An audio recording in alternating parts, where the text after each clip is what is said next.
Hormuz நீரிணையை தங்கள் முழு கட்டுப்பாட்டிற்குள் கொண்டு வந்திருப்பதாகவும் அமெரிக்க கடற்படையின் அனுமதியின்றி எந்தவொரு கப்பலும் வெளியேற முடியாது என்றும் அமெரிக்க அதிபர் டொனால்டு ட்ரம்ப் தெரிவித்துள்ளார். அமெரிக்கா ஈரான் இடையே போர் நிறுத்தம் நீட்டிக்கப்பட்ட நிலையில் இரண்டாவது சுற்று பேச்சு எப்பொழுது நடைபெறும் என்ற சந்தேகம் நீடித்து வருகிறது. இந்நிலையில் தனது சமூக வலைதள பக்கத்தில் பதிவிட்டுள்ள அமெரிக்க அதிபர் டொனால்டு ட்ரம்ப் ஈரானில் யார் தலைவர் என்பதை முடிவு செய்ய முடியாத நிலை இருப்பதாகவும் கடுமையான மோதல் நீடிப்பதாகவும் தெரிவித்துள்ளார்.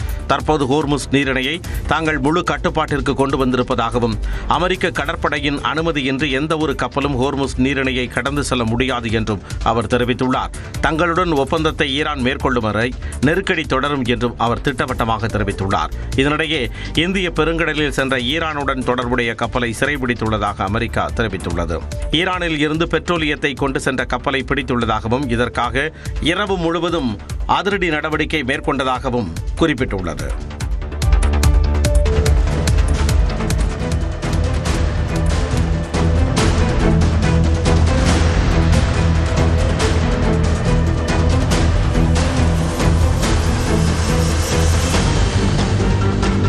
ஹோர்முஸ் நீரிணையை கடக்க முயன்ற கப்பல்களை ஈரான் ராணுவம் அதிரடியாக கைப்பற்றிய காட்சிதான் இது.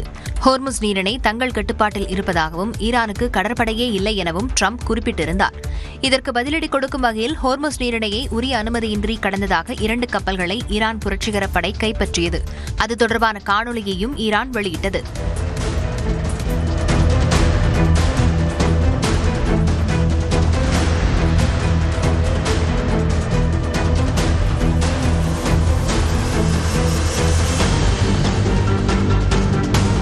அதில் MSC பிரான்சிஸ்கா என்ற கப்பல் இஸ்ரேலுடன் தொடர்புடையது என்றும் ஈரான் தெரிவித்துள்ளது.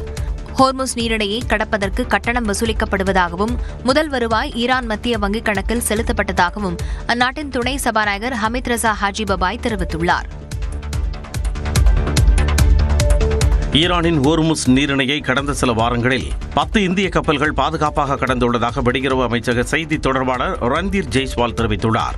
டெல்லியில் செய்தியாளர்களிடம் பேசிய அவர் பெர்சிய வளைகுடா பகுதியில் இன்னும் 14 இந்திய கப்பல்கள் இருப்பதாகவும் தெரிவித்துள்ளார். We have 10 Indian ships which have exited Strait of Hormuz safely in the last few weeks. We have 14 Indian ships which are still in the Persian Gulf.